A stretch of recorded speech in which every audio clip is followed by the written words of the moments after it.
कैसे हो भाई लोग दीदी लोग। आज पुनीत सर की क्लास में हम लोग पढ़ेंगे बहुत ही important topic gel electrophoresis. What is gel electrophoresis? Gel electrophoresis क्या है? जेल इलेक्ट्रोफोरेसिस एक डिवाइस है जो कि डीएनए सेगमेंट्स को उनकी साइज के ऑर्डर में अरेंज करती है। ठीक है, और ये दो प्रिंसिपल पे बेस्ड करती है। सबसे पहला है नेगेटिव चार्ज ऑन डीएनए और दूसरा है sieving effect of agarose gel, यानी एगारोस जेल का सीविंग इफेक्ट। अब सबसे पहले हम बात करते हैं एगारोस जेल होता क्या है। एगारोस जेल एक जेल लाइक सब्सटेंस होता है जो कि सीवीड यानी एल्गी से मिलता है और इसके अंदर सीविंग इफेक्ट होता है, यानी कि छोटे मॉलिक्यूल इसमें तेजी से मूवमेंट करते हैं और बड़े मॉलिक्यूल इसमें क्या है, स्लो मूवमेंट करते हैं। जैसे जैसे मॉलिक्यूल्स का साइज बड़ा होता जाएगा उनका मूवमेंट स्लो होता जाएगा, इसे सीविंग इफेक्ट कहते हैं। दूसरा है negative charge on DNA. Negative charge on DNA का मतलब है डीएनए पे नेगेटिव चार्ज होता है, जो हम पहले से ही जानते हैं।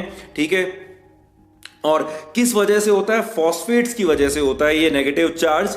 अब ये नेगेटिव चार्ज की वजह से डीएनए हमेशा पॉजिटिव चार्ज की तरफ मूव करेगा। ठीक है, और इसी चीज का हम यूज करते हैं किसमें? जेल इलेक्ट्रोफोरेसिस में। जेल इलेक्ट्रोफोरेसिस के अंदर हम डीएनए स्टेन करने के लिए स्पेशल जो है स्टेनिंग एजेंट यूज करते हैं जिसका नाम है एथिडियम ब्रोमाइड, जो कि यूवी लाइट के अंदर ऑरेंज कलर देता है। नॉर्मल लाइट में देखोगे कुछ पता नहीं चलेगा, लेकिन यूवी लाइट के अंदर ये कैसा कलर देता है? ऑरेंज कलर देता है। अब हम इस जेल इलेक्ट्रोफोरेसिस के प्रोसेस को थोड़ा डिटेल में पढ़ते हैं। देखिए यहां पर डीएनए फ्रेगमेंट आपको ग्रीन कलर के अंदर लंबे लंबे धागे जैसे दिख रहे हैं। ये अलग अलग लेंथ के हैं। ठीक है, रेस्ट्रिक्शन एंडोन्यूक्लियेज एंजाइम से हम डीएनए को छोटे छोटे टुकड़ों में काट देते हैं, उससे हमें अलग अलग लेंथ के जो डीएनए फ्रेगमेंट मिलते हैं, इसे restriction fragment length polymorphism RFLP भी कहते हैं। हमने पहले पढ़ चुके हैं इसे ह्यूमन जीनोम प्रोजेक्ट के अंदर और डीएनए फिंगरप्रिंटिंग के अंदर भी। तो अब हम क्या करते हैं, इस जो डीएनए के जो फ्रेगमेंट्स हैं इनको हम किस पे डाल देते हैं? एगारोस जेल प्लेट पे ट्रांसफर कर देते हैं। Transfer of the DNA fragment on agarose gel plate obtain from seaweeds. चलिए, अब ये पिंक कलर की एगारोस जेल प्लेट है, इस पे हमने यहां पर ट्रांसफर कर दिए। जनरली अब यहां पर तो ऊपर ही रखे हुए दिखाई जा रहे हैं, लेकिन यहां पर क्या होता है, जब इसको सही करते हैं, जब हम इस प्रोसेस को कर रहे होते हैं तो यहां बीच में खड्डे करते हैं, बीच में पिट्स करते हैं। उन पिट्स में इनको डीएनए के फ्रेगमेंट्स को डालते हैं।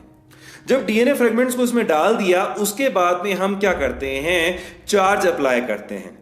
Charge apply by using electrodes. यहां पर ब्लू कलर का एनोड है और जो ऑरेंज कलर का है वो कैथोड है, नेगेटिव चार्ज है। तो अब डीएनए पे कौन सा चार्ज है? डीएनए पे चार्ज होता है नेगेटिव। तो नेगेटिव चार्ज किसकी तरफ मूव करेगा?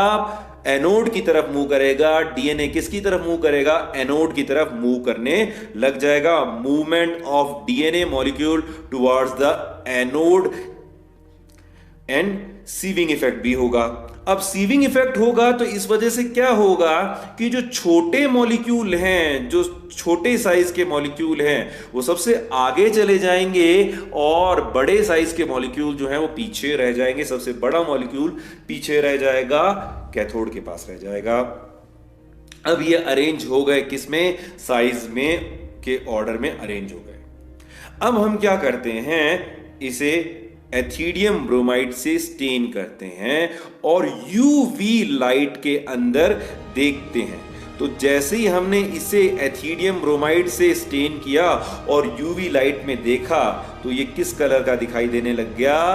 ऑरेंज कलर का। ग्रीन कलर का जो है वो डीएनए है और वो ऑरेंज कलर का दिख रहा है। क्यों? क्योंकि हमने इसे किससे स्टेन किया है? एथिडियम ब्रोमाइड से स्टेन किया है। और किस लाइट में देख रहे हैं हम इसे? यूवी लाइट के अंदर, अल्ट्रावायलेट रेज के अंदर देख रहे हैं। अब जब हमारा जो डिजायर्ड डीएनए हमें पहचान में आ जाता है कि हमारा जो है तीसरे नंबर का डीएनए या दूसरे नंबर का डीएनए हमारा डिजायर्ड डीएनए है, तो हम उसे काट लेते हैं, उसको पीस को काट लेते हैं। और काटने के बाद हमें डीएनए का पीस जेल चिपका हुआ मिलता है। ठीक है, अब इस जेल को कैसे धोएं? तो इसको धोने के लिए आप जनरली क्या यूज करते हैं? पानी से ही धोते हैं, तो इसको पानी से धो देंगे। Washing of gel by water, इसे एलूशन कहते हैं। जैसे ही जेल पूरी तरह धुल जाता है, आपको मिलता है पूरा का पूरा डिजायर्ड जीन और ट्रांसजीन, जिसे आप होस्ट में डालना चाहते हैं। तो इस तरह से हम अपने डिजायर्ड जीन या ट्रांसजीन को अलग कर सकते हैं। और इसके लिए कौन सा यूज होता है? Jail electrophoresis. जेल इलेक्ट्रोफोरेसिस का बेसिक काम क्या है? डीएनए को साइज के अकॉर्डिंग लगाना, डीएनए फ्रेगमेंट्स को साइज के अकॉर्डिंग, साइज के ऑर्डर में अरेंज करना। कोई भी प्रॉब्लम या डाउट होने पर मुझे यहां कांटेक्ट करें। Till then keep your body strong, mind strong and study strong.